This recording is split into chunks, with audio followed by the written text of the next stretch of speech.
Անապատ փախչող կինը այսօրվա մեր նյութի վերնագիրն է։ Խոստացված նյութ է, անցյալ անգամ այդ մասին խոսեցինք, ակնարկեցինք, հայտնություն 12-րդ գլուխ, հետևաբար մեծ նեղության շրջանի իրադարձությունները, այդ նույն ժամանակ Քրիստոսի մարմինը, հարսը, ճշմարիտ եկեղեցին, երկնքում Գառնուկի հարսանյաց հանդեսին պիտի լինեն մասնակից, իսկ երկրի վրա ների բռնատիրական իշխանությունը։ Կան ոմանք, որ ասում են, ինչ պետքություն կա խոսել ների մասին, մեծ նեղության իրադարձությունների մասին, եկեք խոսենք Հիսուսի սիրո մասին։ Անշուշտ, որ խոսում ենք Հիսուսի սիրո մասին, տարին 365 օր, նահանջ տարին էլ 366 օր, բայց արյուտես, որ նաև այս նյութերի մասին խոսելով հայտնաբերում ենք, թե որքան մեծ է Աստծո սերը, որ մեզ ազատագրել է գալիք այդ սարսափելի իրադարձություններից։ Աստծո սիրո պտուղը, արդյունքը ամեն օր մեր կյանքերի մեջ տեսնում ենք։ Այն ինչ Սուրբ գրքի մեջ գրված է, անհրաժեշտ է սերտել, որպեսզի գրքի գրվածներով ունենանք հաստատուն հույս և մխիթարություն։ Եթե այս նյութերը կարևոր չլինեին, Աստված իր սրբազան խոսքի մեջ դրանք գրել չպիտի տար։ Գրված են, հետևաբար պետք է սերտել, իմանալ ճշմարտությունը։ Պիտի ասենք, որ բացահայտ սատանայի խորհուրդն է, որ հայտնության գիրքը խրթին է, դժվար հասկանալի է, մի կողմ դրեք, ընդհանրապես մի հարաբերվեք այդ գրքի հետ։ Այդպես են վարվում առասպելականները, տարբեր հարանվանություններ և անհատ հավատացյալներ։ Եվ եթե պատճառը ըմբռնելու, ընկալելու կարողության պակասն է, հասկանալի է։ Սակայն այդ դեպքում այդպիսիները պետք չէ, որ մյուսներին խանգարեն, նրանք, ովքեր որ ախորժակը ունեն ճշմարտությունները հասկանալու։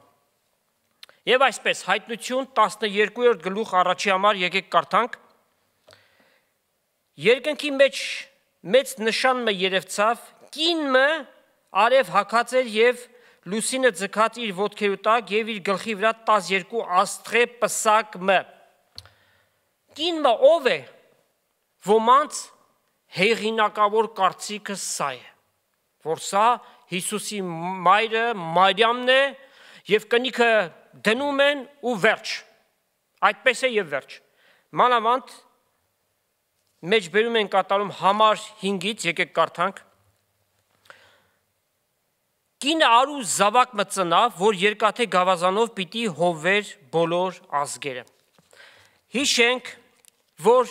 մեծ նեղության շրջանին եկեղեցին արդեն հափշտակված պիտի լինի։ Այս կինը սիմվոլիկ կերպով ներկայացնում է Իսրայելը, հին ուխտում որպես կին, որ անհավատարիմ մնաց Աստծուն։ Ապացույց Եսայի 54-րդ գլուխ 5 և 6 համարները։ Քանզի քո այրդ քու ստեղծիչդ է, և նրա անունը Տեր Սաբաբովթ է, և քու փրկիչդ Իսրայելի Սուրբն է, անիկա երկրին Աստվածը պիտի կոչվի, Տերը քեզ երես է ձգված և հոգյով վշտացած կնոջ պես ու մերժված նորահասակ հարսի պես կանչեց, ասում է քո Տեր Աստվածդ։ Ապացույց է, թե ոչ, վստահաբար։ Աստծուն անհավատարիմ գտնվեց, ինչպես միակ բանը, որ Աստված ատում է, դա կռապաշտությունն էր, որ իր ժողովուրդը արավ։ Այսինքն ճշմարիտ Աստծուն թողեց և հարակից ազգերի կուռքերը պաշտեց և այդպես Աստծո առջև հոգևոր շնություն արավ։ Սիրելիներ, այսօրվա նյութը ավելի սերտողության բնույթ պիտի ունենա հետևաբար ավելի դանդաղ պիտի գնանք առաջ, բազմաթիվ համարներ ձեզ պիտի բերեմ,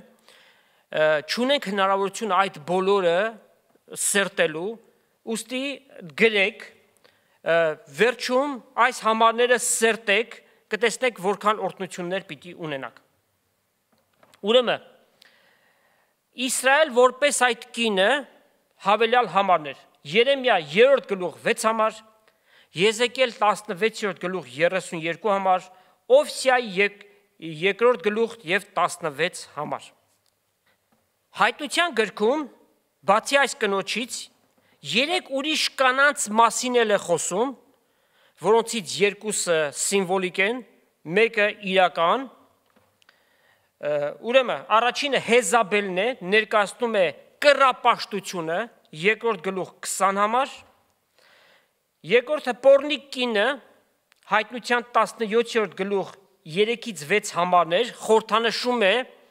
հավատուրած եկեղեցին, այն քրիստոնեությունը, որ Քրիստոսին պիտի ուրանա եւ մնացած կրոնների հետ միավորվելով համաշխարհային մեկ կրոն պիտի դառնա։ Եվ երրորդը Գառնուկի հարսը կինը, Հայտնություն 19-րդ գլուխ 7 համար, որ ներկայացում է փրկված ճշմարիտ եկեղեցին։ Մեր բնաբանի միջի կինը արև հագած էր ու լուսինը գցած էր իր ոտքերի տակ եւ իր գլխի վրա 12 աստղերից պսակ։ Ահավասիկ մի բնորոշում, որ եթե Սուրբ գրքից մեկը գաղափար չունի, պիտի ասի այսի չեքիաթային բաներ է։ Եվ արդյոք մենք եզրակացություններ պիտի անենք կամ որոշակի համատություններ։ Պարզորոշ ձևով Աստծո խոսքի մեջ այս ամենը ներկայացված է։ Նրանք, ովքեր որ Աստծո խոսքին քիչ թե շատ ծանոթ են, կարդացել են, իրենց մտքի մեջ կա, հիմա մենք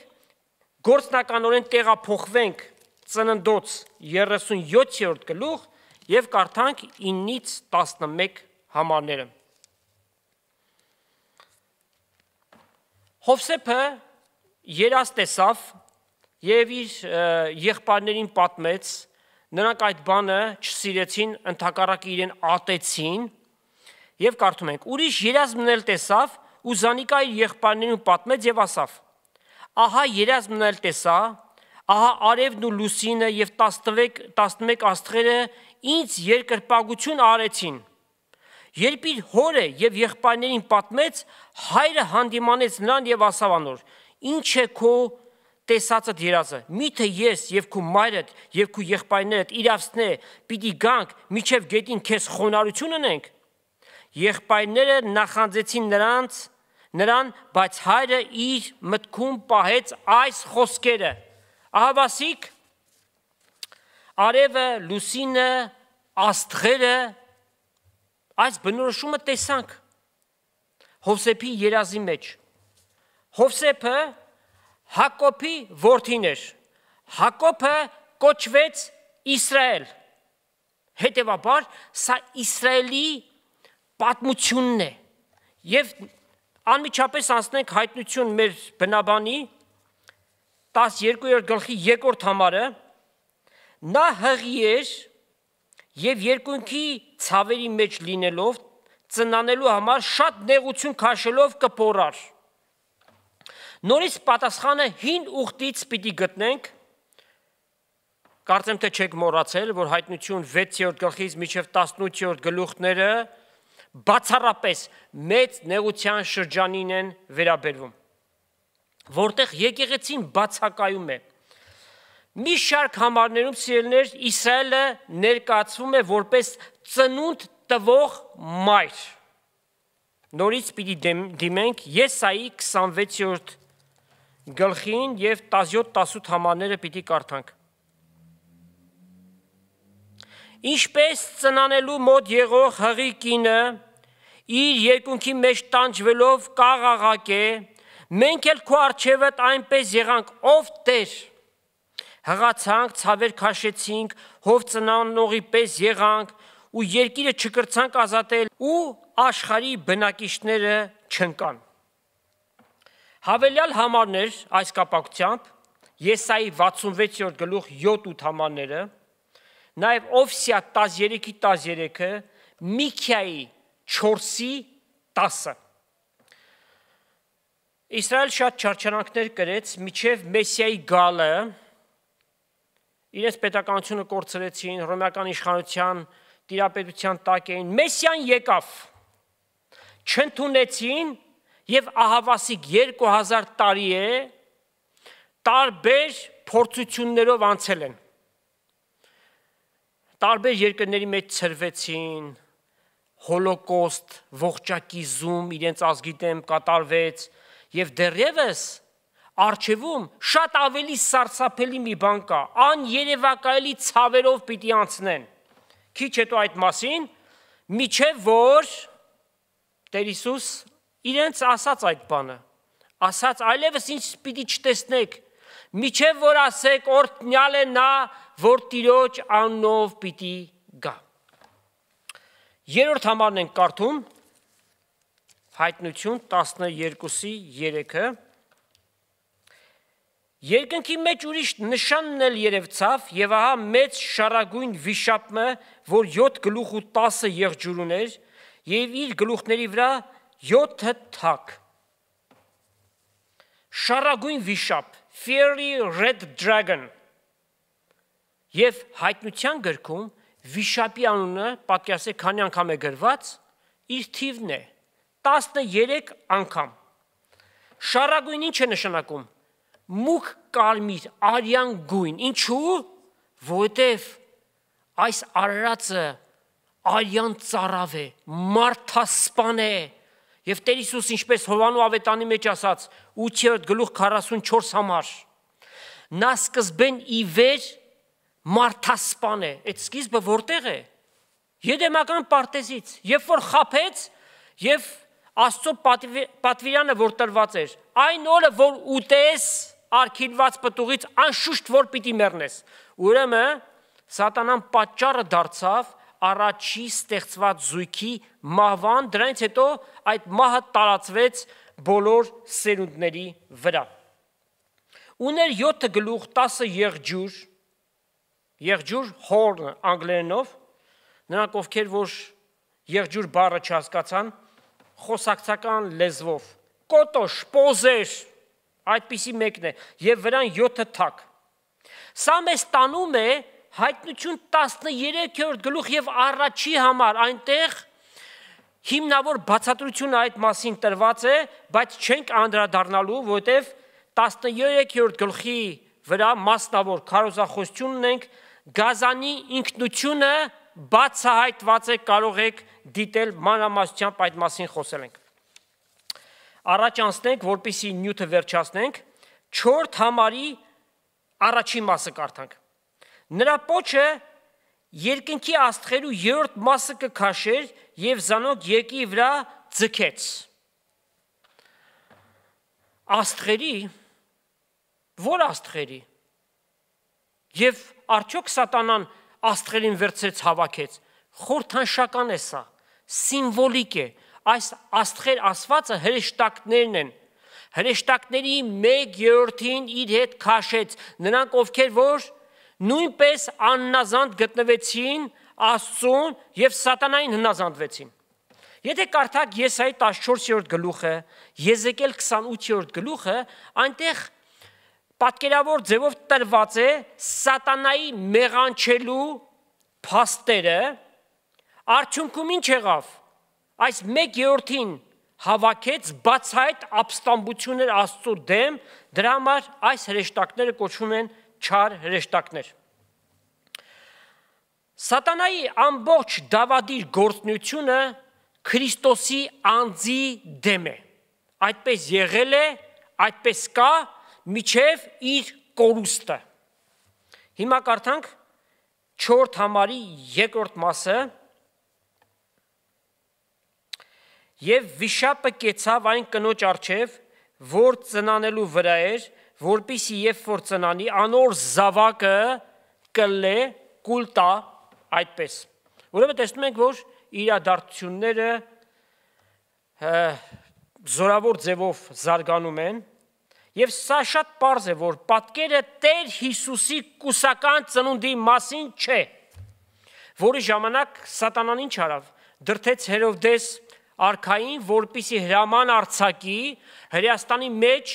եղող բոլոր արու զավակներին 2 տարեկան եւ դրանից ցածր բոլորին կոտորեն։ Կարդացեք Մատթեոս 2 գլուխ 13-ից 18 համարները։ Քարոզչության հենց սկզբում հանգամանալից խոսեցինք, որ այս կինը, որ հղի էր եւ երկունքի մեջ էր, Իսրայելն է ներկայացնում։ Ումից մարմնի կողմանե եկավ Տեր Հիսուս։ Նոր կտականի հենց առաջի համարը, Մատթեոս 1:1, գիրք ծննդյան Հիսուս Քրիստոսի, Դավթի որդու, Աբրամի որդու, Աբրամով այդ ազգը կազմվեց, ի վերջո Հիսուս այդ սերունդից եկավ։ Հռոմեացիս առաջի գլուխ 3-4 համար, իր որդու, մեր Տեր Հիսուս Քրիստոսի վրայով, որ մարմնի կողման է, Դավթի սերունդից եղավ, այսինքն մարդեղացավ,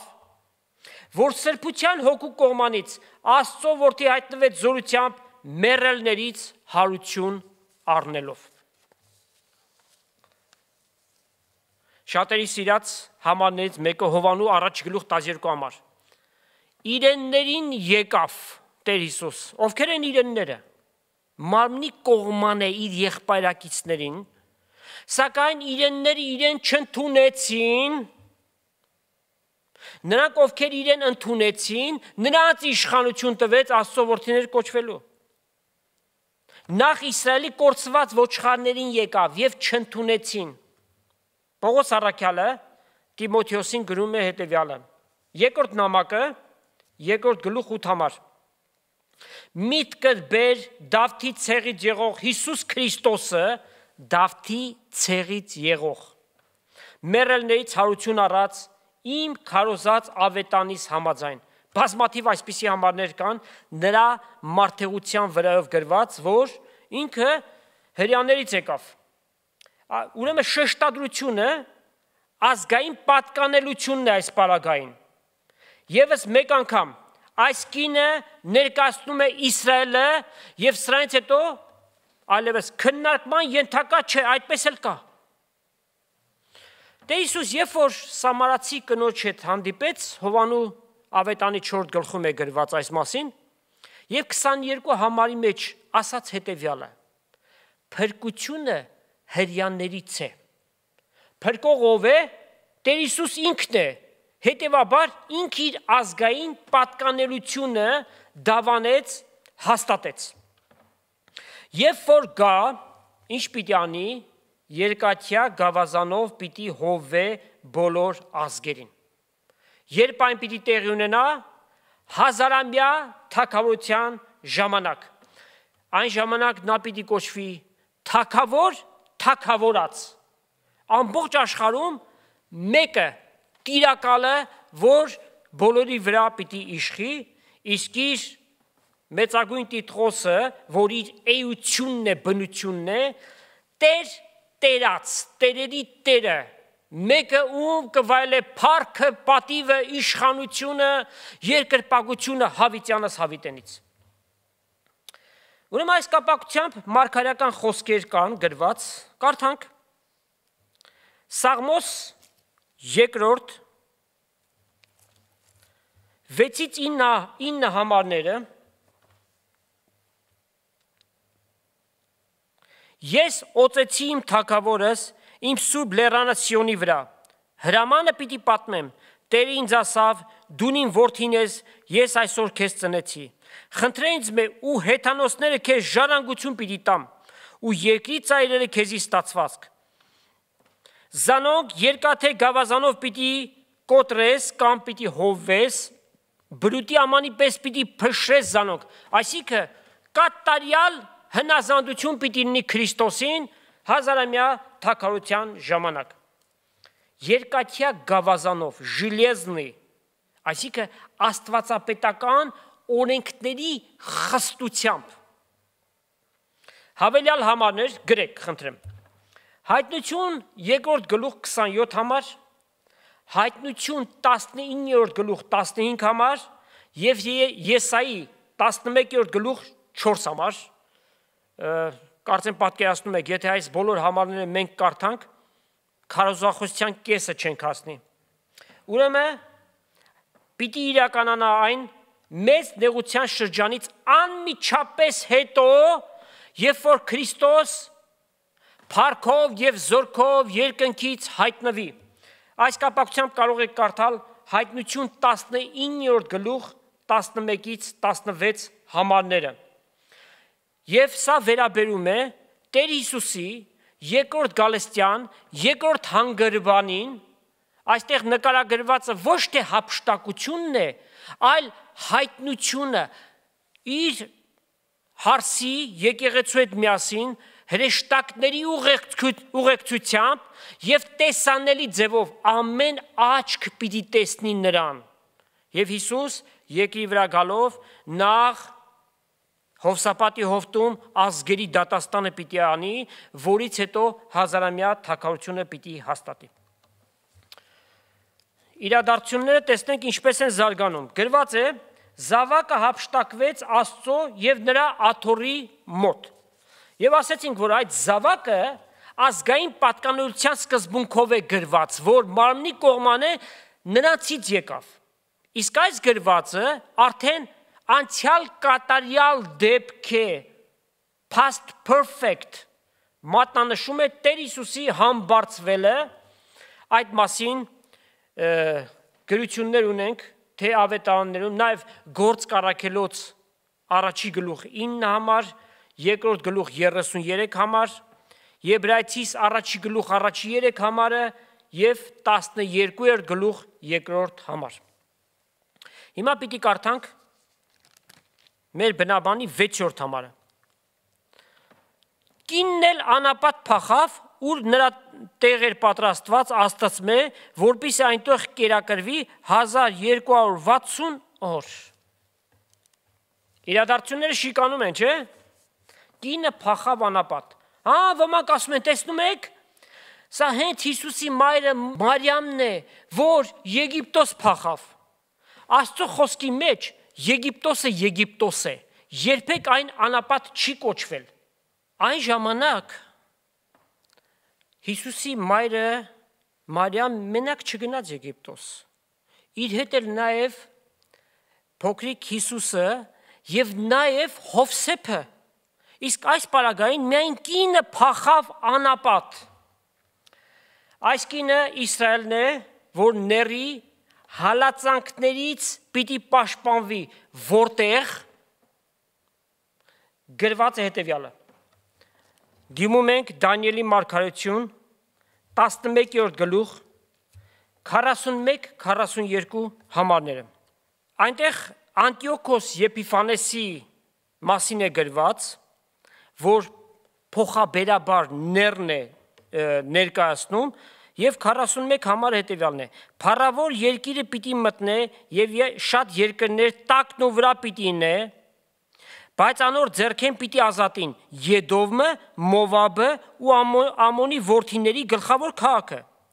Իր ձեռքը երկրների վրա պիտի երկնցնե ու Եգիպտոսը պիտի չկարենա ազատի, այսինքն Եգիպտոսի մեջ էլ պիտի իր իշխանությունը հաստատի, բայց այս նշված բնակավայրերում նա իշխանություն չի ունենալու։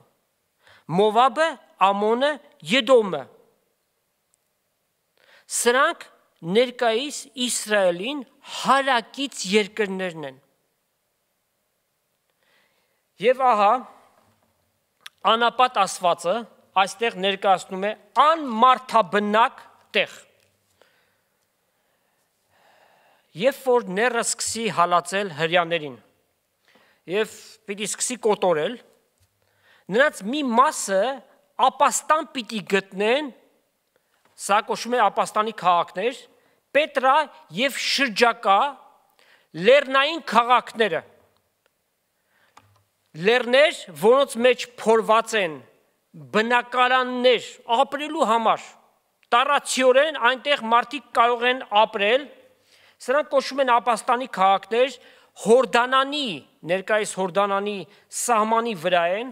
եւ Աստվածային նախախնամությամբ պատկերացնում եք, այնտեղ նաեւ ջրի խողովակներն են հասել եւ ջուր կա այնտեղ, այսինքն մարդկանց համար ապրելու պայմաններ է ստեղծված, թեև այսօր եւ տարիների ընթացքում միայն զբոսաշրջիկներն են այնտեղ գնացել, բայց մեծ նեղության շրջանի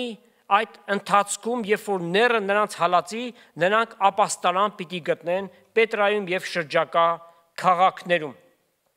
Եվ հարցումը հետևյալն է. ամբողջ Իսրայելը այնտեղ պիտի գնա։ Պատասխանը ոչ է։ Երբ հակաքրիստոսը ները Իսրայելի հետ իր ուխտը դրժի, Դանիել 9:27 համար, յոթյակը շատերի հետ ուխտ պիտի հաստատի ու յոթնյակի մեջտեղը զոհն ու պատարակը պիտի դադարեցնի։ Ու ավերողը, ով է ավերողը, հենց ները, պղծության տաճարի վրա պիտի լինի, տաճարը պիտի պղծի։ Սկիզբը հրամանը պիտի տա, որ տաճարը սարքեն եւ հрьяաները պիտի խաբվեն ասելով, որ ահա Մեսիան եկել է եւ մեզ համար հնարավորություն հանեց այսքան հազարամյակներ մեր գլխավոր տաճարը չունենալով հիմա ունենք։ Յոթյակի մեջտեղում զոհը եւ պատարակը պիտի դադարեցնի եւ տաճարը պիտի պղծի։ Միջև որ իր վրա նախասահմանյալ կորուստը գա, այսինքն միջև իր վերջը։ Մարգարեությունը շարունակում է Մատթեոսը, կարդանք Մատթեոս 24-րդ գլուխ 15-ից 22 համարները։ Ուստի երբ տեսնեք ավերմունքի պղծությունը, որ Դանիել մարգարեի միջոցով ասված է, թե սուրբ տեղը կկենա, ով որ կարդա թող հասկանա։ Դանիել 9:27, Դանիել 11:31 եւ 12:11։ Այն ժամանակ Հրեաստանի մեջ եղողները լեռները թող փախչեն։ Սա հрьяաներին է վերաբերում բացահայտորեն։ Նա որ տանիքի վրա է, թող ճիշտնի իր տունը, բան մառնելու, այսինքն ժամանակ չկա։ Նա որ արտի մեջ է, թող ետ չդառնա իր հանդերձները առնելու։ Այսինքն վիճակը շատ օրհասական պիտի լինի։ Ով կարողացավ փախավ։ Բայց վայ այն օրերը հղի եղողներին եւ կաթ տվողներին, աղոտ քարեք, որ ձեր փախչելը ձմռանը չլինի, որովհետեւ ձմռանը շատ ավելի դժվար է, ոչ էլ շաբաթ օրը, որովհետեւ հрьяաները շաբաթը սուրբ են պահում, անգամ շաբաթ օրվա հատուկ տարածություն կա, դրանից ավել չեն գնալու։ Բայց այս փախուստի համար երկար ճանապարհ պիտի գնան։ Քանզի այն ժամանակ այնպիսի նեղություն պիտի լինի, որի նմանը աշխարհի սկզբից մինչև հիմա եղած չէ, ոչ էլ պիտի լինի։ Եթե այն օրերը չքչանային, բնավ մարմինը պիտի չապրեր, բայց ընտրյալներու համար այն օրերը պիտի քչանան։ Ովքեր են այդ ընտրյալները։ Այս խոսքը քրիստոնյաների համար չէ, այս խոսքը հրեաներից նոր քրիստոնեության դարձողների համար է, այդ 1/3-ն է, որ պիտի ազատագրվեն։ Ուրեմն օրերը պիտի քչանան, սահմանափակ է 1260 օր։ Ները հրեաներին ահավոր հալածանքների պիտի ենթարկի։ Եվ բացահայտորեն փաստացի գրված է ամեն 3-ից 2-ին պիտի սպանի։ Այսինքն միայն 1/3-ն է, որ պիտի ազատվի, ապա ցույց Զաքարիայի մարգարեություն 13-րդ գլուխ 8-9 համարները։ Տերը ասում է. բոլոր երկրի 2/3 մասը պիտի կտրվի, այստեղ երկիր ասածը ոչ թե երկիր մոլորակն է, այլ Հրեաստանն է, ու պիտի մեռնի։ Միայն 1/3 մասը պիտի մնա նրա մեջ։ Այդ 1/3 մասը կրակից պիտի անցկացնեմ, զանոնք պիտի զտեմ, ինչպես արծաթը կզտվի, զանոնք պիտի փորձեմ, ինչպես ոսկին կփորձվի։ Անոնք իմ անունս պիտի կանչեն։ Նրանք ովքեր որ պիտի հավատան, ու ես նրանց պատասխան պիտի տամ։ Ես պիտի սեմ, ասիկա իմ ժողովուրդս է, նրանք էլ Տերը մեր Աստվածն է պիտի սեն։ ահա այդ ազատված 1/3-ի համար է, որ գրված է ապաստանի քաղաքները պիտի գնան Պետրայում եւ շրջակա քաղաքներում։ Սրանց համար է, որ Հռոմեացիս 11-րդ գլուխ եւ 26 համարում կարդում ենք. այսպես ամբողջ Իսրայել պիտի փրկվի։ Ոմանք սխալ են հասկանում ասելով, որ բոլորն էլ պիտի փրկվեն, ոչ հոգևոր Իսրայելը, նրանք ովքեր որ Քրիստոսին պիտի ընդունեն, նրանք է որ փրկություն պիտի գտնեն։ Սրանք պիտի հասկանան ների կեղծ լինելը եւ նրա դեմ պիտի ապստամբեն։ Այս փրկվողները պիտի լինեն Մովսեսի եւ Եղիայի քարոզչության պատուղը։ Ինչպես որ Մովսեսը եւ Եղիան 42 ամիս 3.5 տարի պիտի Քրիստոսը ճշմարիտ Քրիստոսը քարոզեն եւ այս 1/3-ը պիտի նրանց հավատան։ Սակայն ինչպես կարող է լինել, որ ները ամբողջ աշխարհի վրա տիրապետի միահեծան իշխանություն ունենա եւ այս քաղաքներին չհասնի, ինչպես որ նշեցինք, ինչ մի դժվար բան է ների համար։ Միջև աշխարհի ծայրերը պիտի հասնի, արդյոք միջին արևելքում ինքը չի կարող մի քանի քաղաքներ գրավել եւ նրանք ովքեր որ ապստամբեն, նրանց եւս սպանի։ Բանից պարզվում է, որ Աստված նախասահմանյալ օգնություն նրանց պիտի ուղարկի։ Կարդում ենք Դանիել 12-րդ գլուխ եւ առաջի համարը։ Այն ժամանակ Միքայել մեծ իշխանը պիտի ելնե, որ քու որդիների վրա կենա, ու այնպիսի նեղության ժամանակ պիտի լա, որու նմանը ազգը լալից միջև այդ ատեն եղած չէ։ Եվ այն ժամանակ քու ժողովուրդը պիտի ազատի, այսինքն ով որ գրքի մեջ գրված է, այսինքն նրանք ովքեր որ պիտի հավատային եւ քանի որ Աստված ամենագետ է եւ կանխագետ է աշխարհի սկզբից առաջ կենաց գրքի մեջ արդեն նրանց անունները գրել էր։ Եվ Աստված պիտի գործածի Միքայել մեծ հրեշտակապետին, պարզ է որ նա միայնակ չէ, մեծ հրեշտակների զորք բազմություն կա, ովքեր որ պիտի պաշտպանեն այս ապաստանի քաղաքները, որտեղ որ փրկված այս 1/3-ը ապաստան պիտի գտնեն։ Շատ զարմանահրաշ է։ Տարբեր ժամանակներում եւ տարբեր տեղերում գրվածներ միմյանց կատարելապես լրացնում են։ Դանիել մարգարեի այս գրությունը իր լրումին է հասնում հայտնություն 12-րդ գլուխ 7-ից 9 համարներում, կարդանք։ Երկնքի մեջ պատերազմ ծագեցավ, Միքայել եւ իր հրեշտակները վիշապի հետ պատերազմեցին, վիշապն էլ իր հրեշտակներով պատերազմեց, բայց չկրցան դեմ կենալ երկնքի մեջ եւ այլ տեղ չգտնվեցավ նրանց։ Ուստի վարձ ձգվեցավ մեծ վիշապը, այն առաջվան օծը, որ բանսարկու եւ սատանա կկոչվի, որ բոլոր աշխարհը մոլորեցրեց, իր հրեշտակներն էլ իր հետ վարձ ձգվեցան երկրի վրա։ Երբ որ սատանան, արուսյակը իր սրտի մեջ խորեց, որ իր գահը Աստծո գահին հավասար դնի եւ ինքն էլ պաշտվի,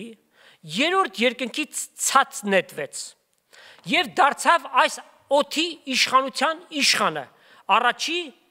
եւ երկրորդ երկինքների առաջի երկինքը միջև օզոնային շերտը եւ երկրորդ երկինքը աստղային շրջանը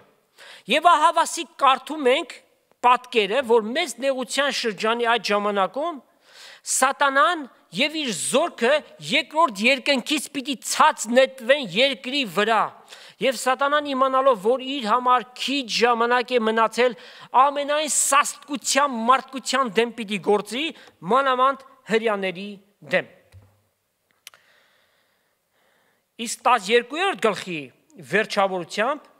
նորից խոսվում է այդ կնոջ մասին որ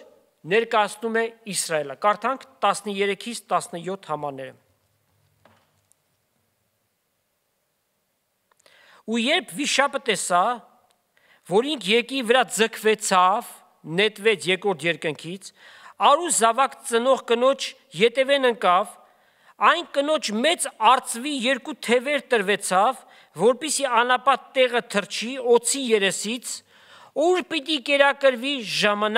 ժամանակներ ու կես ժամանակ։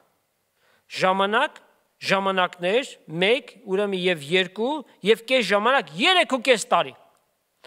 Եվ օձը իր բերանից գետի ջուր վազեցուց կնոջ ետևեն, սա չպիտի հասկանանք տառացիորեն, որ ջուր ուղարկեց, այլ զորքեր ղրկեց, որպիսի զանիկա հեղեղով ընկղվի, այսինքն այդ զորքերը կարողանան սպանել։ 16 համարը, բայց երկիրը օգնեց կնոջը, իր բերանը բացեց ու կլեց այն գետը, այդ զորքերը, որ վիշապը իր բերանից վազեցուց։ Վիշապը բարգացավ կնոջ դեմ ու գնաց պատրաստմելու անոր մյուս զավակների հետ, որոնք Աստծո պատվիրանները կպահեին ու Հիսուսի վկայություն ունեին։ Այսինքն մեծ նեղության շրջանի հեթանոսությունից քրիստոնեության դարձածների դեմ, որոնց նույնպես պիտի սպանի, նրանք էլ մահվան գնով է, որ փրկությունը պիտի ստանան։ Արծվի թևեր տրվեց, որպիսի թռչեն եւ ազատվեն։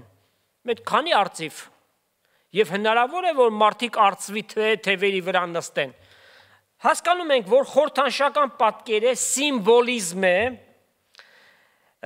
այսինքն Տերը նրանց ապահովություն պիտի տա, որ ապահով ձևով ապաստանի քաղաքները հասնեն։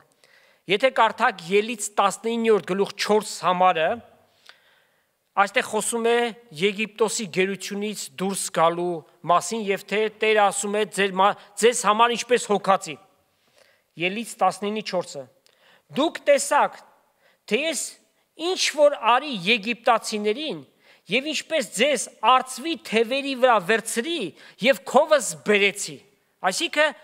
ապահովություն հաստատեցի։ Եգիպտոսի գերությունից դուրս եկողներից եւ որևէ մեկը արծվի վրա չնստեց, չթռավ, բայց ապահովությամբ Աստված կարմիր ծովը ճեղքեց եւ այդ հսկա բազմությունը միլիոնավոր մարդիկ իբրև թե ցամաքով ծովի միջից անցան։ Ուրեմն Աստված հոգաց իր ժողովրդի համար նույն կերպով մեծ նեղության շրջանի վերջում նրանք ովքեր որ իրեն են պատկանում Աստված այս ապահովությունը նրանց պիտի տա։ Ուրեմն խոսքը ոչ թե տառացիորեն, այլ փոխաբերաբար պիտի վերցնենք։ Լավ, փախան ապաստանի քաղաքները։ Սակայն այս մարդկանց փրկության ինչ ապացույցներ կան։ Արդյոք ունենք վկայություն, որ ասենք, այո, այդ 1/3-ը, որ ապաստանի քաղաքները գնացին, սրանք փրկվեցին։ Անշուշտ որ կա, եւ կարդում ենք Զաքարիայի 12-րդ գլուխ եւ 10 համարը։ Դավթի տան վրա եւ Երուսաղեմի բնակիչների վրա, ինչու Երուսաղեմի ասած, որովհետեւ այս մարդիկ Երուսաղեմից գնացին եւ եկի տարբեր կողմերից։ Շնորհքի եւ աղոթքի հոգի պիտի թափեմ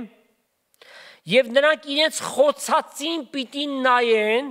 որ իրենց հայրերը 2000 տարի առաջ Մեսիային խաչեցին, անոր վրա մեկ հատիկ զավակի վրա ողբալու պես պիտի ողբան, անոր վրա անդրանիկ զավակի վրա ցավելու պես պիտի ցավին, երբ որ տեսնեն Տեր Հիսուսի ծակված ձեռքերը, խոցված կողը, որ բոլորը գիտեն այդպես է պատահել, եւ պիտի հասկանան, որ Մեսիան է գալիս։ Եվ այն օրը Երուսաղեմի մեջ մեծ ողբ պիտի լինի, այսինքն պիտի ապաշխարեն նրանք։ Ճշմարիտ Մեսիային Քրիստոսին պիտի ընդունեն։ Մովսեսի եւ Եղիայի սերմանած խոսքի սերմերը իրենց պտուղը պիտի տան, հունցք պիտի լինի, հսկայական թվով մարդիկ պիտի փրկվեն։ Նաեւ Սուրբ Հոգին նրանց հետ պիտի աշխատի։ Ինչ կերպերով ավասիկ այդ բանը տեսնում ենք Հովելի մարգարեության մեջ գրված, Հովել երկրորդ գլուխ 28-ից 32 համարները շատ-շատերին այս համարները ծանոթ են, նաև Պետրոս առաքյալը գործարարքելոց երկրորդ գլխի մեջբերում կատարեց Հովելի մարգարեությունից, կարդանք, ուրեմն Հովելի մարգարեություն երկրորդ գլուխ 28-ից 32 համարները, սրանից հետո իմ հոգիս ամեն մարմնի վրա պիտի թափեմ, ու ձեր տղակները և ձեր աղջիկները պիտի մարգարեանան, ձեր ծերերը երազներ պիտի տեսնեն, ձեր երիտասարդները տեսիլքներ պիտի տեսնեն, ծառաների վրա և աղախինների վրա էլ այն օրերը իմ հոգիցս պիտի թափեմ։ Պետրոս առաքյալը, երբ որ այդ մասին խոսեց, ասելով, որ ահա իրականացավ այդ օրը հետևյալը, իմ հոգիս ձեր վրա պիտի թափեմ։ Այո, Աստված իր հոգին թափեց աշակերտների վրա, ովքեր որ այդ հսկայական բազմությանը խոսացին, տարբեր ազգերից և ժողովուրդներից հավաքված հրեաներ, նրանք ովքեր որ լսեցին իրենց իսկ ծնված երկրների լեզվով և այդ օրը 3000 հոգի ապաշխարեցին։ Եվ երբևէ չպիտի այս գրվածները վերցնենք ներկա ժամանակների մեջ որպես իրականություն, որովհետև պայման կա, երկնքի մեջ ու եկի վրա նշաններ պիտի դնեմ, որպեսզի իմանաք այդ բանը տեղի ունեցավ, արյուն, կրակ ու ծուխի սյուներ, արևը խավարի պիտի դառնա ու լուսինը արյան, երբ է դա տեղի ունեցել, արդյոք աշակերտների ժամանակ տեղի ունեցավ, պատասխանը ոչ է, այն ժամանակ այս ասված խոսքերը իրականացավ մասամբ, բայց դրանք իրենց լրումին պիտի հասնեն մեծ նեղության շրջանի ամենավերջում և բանալին այստեղ մեզ տրված է ապացույցը որպես ժամանակաշրջան։ Դեռ Տիրոջ մեծ ու ահեղ օրը չեկած, որ օրն է դա, երբ որ Քրիստոս փառքով և զորքով երկնքից իջնի հազարամյա թագավորությունը հաստատելու համար։ Ահա դրանից անմիջապես առաջ է, որ այս ամեն բաները պիտի տեղի ունենան։ Եվ ով որ Տիրոջ անունը կանչի, պիտի փրկվի։ Քանզի Տիրոջ ըսածի պես Սիոնի լեռան վրա ու Երուսաղեմի մեջ փրկություն պիտի լա, այն մնացորդների մեջ ալ, որոնք Տերը պիտի կանչեն, պարզ է, բացահայտ է։ Ուրեմն, երբևէ այս գրված մարգարեական խոսքերը չենք կարող վերցնել ներկայիս, բայց արի ու տես վերցնողներ կան և խելքից դուրս մարգարեություններ է որ անում են։ Չէ որ Աստծո խոսքը ասում է Հայտնության 22-րդ գլխում, որ ով որ այս մարգարեական խոսքերի վրա մի բան ավելացնի, Աստված էլ նրա վրա պիտի ավելացնի այն հարվածները, որոնք պիտի գան։ Ինչ է սա նշանակում, որ Աստծո խոսքը կատարյալ է, կնքված է, փակված է, նրա վրա մի բան չես կարող ավելացնել։ Եվ արդյոք կա մի բան, որին պետքությունը մենք ունենանք և Աստծո խոսքի մեջ չգտնենք։ Այդպիսի բան չկա։ Աստված անգամ մեր կենցաղին վերաբերող բաներ է գրել իր խոսքի մեջ։ Աստծո խոսքը կատարյալ է և նրա վրա չես կարող որևէ բան ավելացնել։ Երազներ են տեսնում, տեսիլքներ են տեսնում։ Եվ Տերը ինձ ասավ, որ ձեզ ասեմ։ Ինչու դու յուրահատուկ մեկն ես, հա? Հատուկ Տերը քեզ ասավ, որ մյուսներին ասես, ոչ միայն մի քանիսների, այլ որ բոլորը իմանան, եթե պետք լինի նաև ուրիշ լեզուներով էլ թարգմանվի, որ աշխարհը իմանա, չէ աշխարհը չէ, ալամ աշխարհը իմանա, որ ինքը եզակի միանձնավորություն է։ Աստված իրեն ասեց, որ նա էլ ասի, եւ այսպես սատանան խարբալել է, այսօր մաքրամաքուր Աստծո խոսքը խոսելու փոխարեն տեսիքներ, երազներ, սուտ մարգարեություններ ելում, իբրև դավանություն ու վկայություններ տալիս են։ Ստերի տոպրակ է, որ բացել ու այդպես էլ գնում են, և Աստված ասում է իմ ժողովուրդը զգիտություն չունենալու պատճառով է, որ կորսվում է։ Մարդկանց համար այսօր այդպիսի հեքիաթներ լսելը ավելի լավ է, քան թե Աստծո խոսքից խոսքեր։ Այսօր աստվածաբանություն շատ քիչ է որ գտնեք։ Ավելի շատ հոգեբանություն, կենցաղային հարցեր, ինչ անես, որ Աստված քեզ տուն տա, եւ շարունակենք ուղղակի։ Աստված իր խոսքով դատապարտում է այսպիսի բաները։ Կարդանք Երեմիայի մարգարեություն 32-րդ գլուխ 16-ից 32 համարները դուք կարդացեք, մենք ժամանակ չունենք, ընդամենը մի քանի համար կարդանք։ Երեմիա 23-ի 16 Զորքերի Տերը այսպես է ասում. ձեզ մարգարեություն անողների խոսքերին մտիկ մի արեք։ Նրանք ունայնության կտանեն ձեզ իրենց սրտի տեսիլքը կխոսին ոչ թե Տիրոջ բերանից ելած, այսինքն ինչ որ իրենք ուզում են, Աստծո անվան տակ ներկայացնում են։ Աստված ինձ ասավ, Աստված ինձ ցույց տվեց։ Հա դու յուրահատուկ ես։ Դու բացառիկ մեկն ես, Աստված քեզ է ցույց տվել։ 20-27 համարները։ Իմ անունովս սուտ մարգարեություն անող մարգարեների ուսացները լսեցի, որոնք ասում են երաստեսա, երաստեսա։ Միջև երբ ասիկա սուտ մարգարեություն ունող մարգարեների սրտի մեջ պիտի լա, որոնք իրենց սրտի նենգությունով են մարգարանում։ Այսինքն իրավիճակը ինչ որ պահանջում է, նրանք այդ խոսքերը մարդկանց առջև բերում են, իբրև թե Աստծուց ստացած։ Որոնք իրենց երազներով, որոնք իրար կպատմեն, իմ անունս իմ ժողովրդից մոռացնել կխորին։